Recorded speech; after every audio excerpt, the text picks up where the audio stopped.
Hello दोस्तों, मेरा नाम चंद्रशेखर है और आज के वीडियो में हम बात करने वाले हैं आपके फेवरेट यूरोपियन कंट्री पुर्तगाल की।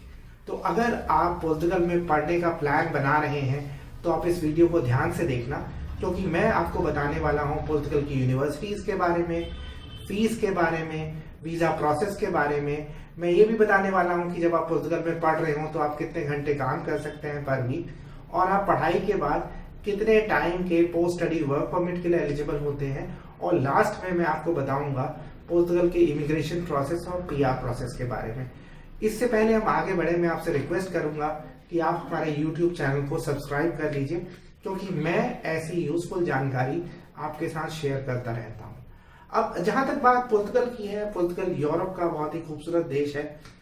दक्षिण यूरोप में आता है, यानी सदर्न यूरोप में अटलांटिक ओशियन के किनारे बसा हुआ है पुर्तगाल। चारों तरफ समुंदर है और पुर्तगाल का जो नेबरिंग कंट्री है वो स्पेन है।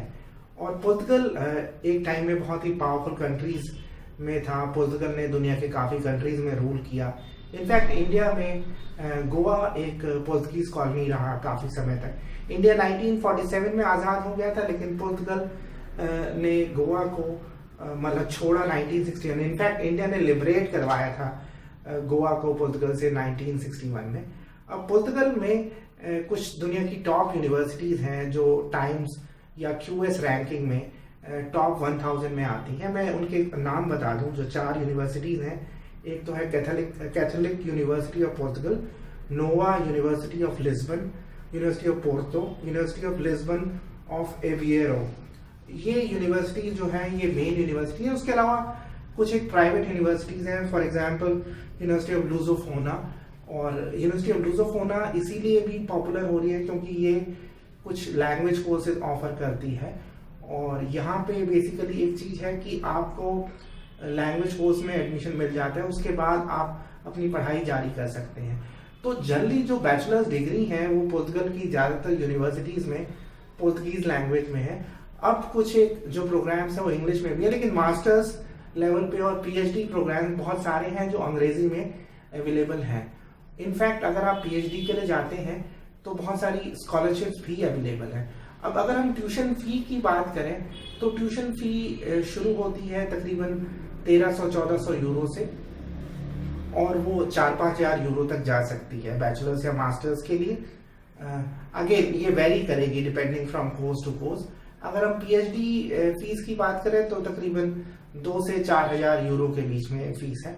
अब लिविंग एक्सपेंसेस की बात करें तो डिपेंड करता है कि आप पुर्तगाल में कौन से शहर में रह रहे हैं। जो लिविंग कॉस्ट है वो वेरी कर सकती है 300-350 यूरो से लेके 500-600 यूरो तक। अगेन डिपेंड करता है कि आप किस तरीके से पैसे खर्च कर रहे हैं। तो एक स्टूडेंट 300 से 500-600 यूरो तक रह सकता है पुर्तगाल में। और जहां तक हम बात करें पार्ट टाइम जॉब्स की, तो आप अलाउड होते हैं 20 घंटे काम करने के लिए एक हफ्ते में। और जब आपका समर ब्रेक हो या सेमेस्टर ब्रेक हो तो आप फुल टाइम भी काम कर सकते हैं। सिंस पुर्तगाल यूरोपियन यूनियन में भी है और शेंगन जोन में भी है, तो बहुत सारे इरास्मस एक्सचेंज प्रोग्राम्स अवेलेबल हैं। और इन इरास्मस एक्सचेंज प्रोग्राम्स का ये मतलब है, सपोज करिए आप पुर्तगाल में मास्टर्स करने गए हैं और ये मास्टर्स 2 साल का है, तो आप 1 या 2 सेमेस्टर यानी 6 महीने या 1 साल किसी और ईयू कंट्री में बिता सकते हैं। For example Germany, France, Switzerland, Sweden, चेक रिपब्लिक, कहीं पे भी आप 6 महीने बिता सकते हैं या साल भर बिता सकते हैं। अब पुर्तगाल अफोर्डेबल है, जैसे मैंने आपको बताया कि दुनिया की जो टॉप यूनिवर्सिटीज हैं उनमें से कुछ पुर्तगाल में है। पुर्तगाल की आबादी 1 करोड़ है, लेकिन इमिग्रेंट्स की बहुत ज्यादा जरूरत है पुर्तगाल में। तो पुर्तगाल की जो इमिग्रेशन को लेके पॉलिसी है वो बहुत इमिग्रेंट फ्रेंडली है। आपको पुर्तगाल में जब एक बार आप पढ़ाई पूरी कर लेते हैं तो आपको पोस्ट स्टडी वर्क परमिट मिलता है जो 1 साल का होता है। अब हम पुर्तगाल के थोड़ा सा स्टूडेंट वीजा के बारे में बात कर लेते हैं। जो पुर्तगाल का स्टूडेंट वीजा होता है, यानी अगर आप 1 साल से ज्यादा के किसी प्रोग्राम के लिए पुर्तगाल जा रहे हैं तो आप D4 वीजा के लिए अप्लाई करते हैं। डॉक्यूमेंट्स वही चाहिए जो बेसिक डॉक्यूमेंट्स और कंट्रीज के लिए होते हैं। आपको आपके पासपोर्ट की कॉपी चाहिए, एडमिशन ऑफर चाहिए, उसके अलावा आपके पास सफिशिएंट बैलेंस होना चाहिए अपनी पढ़ाई को सपोर्ट करने के लिए। आपको एक रिटर्न टिकट शो करना पड़ेगा, उसके अलावा इंश्योरेंस लेना पड़ेगा, एकोमोडेशन प्रूफ होना चाहिए, देन फी की रिसीट होनी चाहिए, और जो वीज़ा है उसको D4 वीज़ा कहा जाता है। और जो वीज़ा प्रोसेस है उसमें आपको अपने डॉक्यूमेंट्स को अपोस्टाइल करवाना पड़ता है विदेश मंत्रालय से। तो वीज़ा प्रोसेस में देखिए 15 दिन से करीब 30 दिन का समय लगता है वीज़ा अप्रूवल में। आप इंडिया में हैं तो आप VFS के थ्रू अपना स्टूडेंट वीज़ा अप्लाई कर सकते हैं। तो अगर आप पुर्तगाल में प्लान कर रहे हैं पढ़ने का, तो मैं कहूँगा कि अभी से आप प्लानिंग शुरू कर लीजिए अगर आप सितंबर 2021 के लिए ट्राई करना चाहते हैं, क्योंकि पुर्तगाल की यूनिवर्सिटीज़ बहुत अच्छी हैं और बहुत कंपेटिटिव हैं। इंग्लिश में पढ़ाए जाने वाले प्रोग्राम्स कम हैं, तो आप जितनी पहले प्रिपरेशन कर लेंगे उतना ज़्यादा सक्सेस की संभावना होगी। अगर आपके कोई और सवाल भी हों पुर्तगाल में पढ़ाई के बारे में तो आप मुझसे पूछ सकते हैं। जाते जाते मैं थोड़ा सा आपको और बता देता हूँ। जैसे मैंने आपको बताया कि 1 साल का पोस्ट स्टडी वर्क परमिट होता है।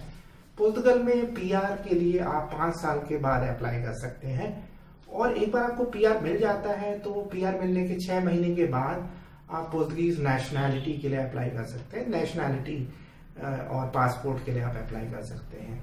और पुर्तगाल में इमिग्रेंट्स की बहुत ज़्यादा ज़रूरत है, मल्टीकल्चरल है। मैं खुद लिस्बन गया था इस साल के शुरू में, मतलब 2020 के शुरू में। और आप स्क्रॉल में हमारा नंबर देख सकते हैं, हमारी वेबसाइट देख सकते हैं।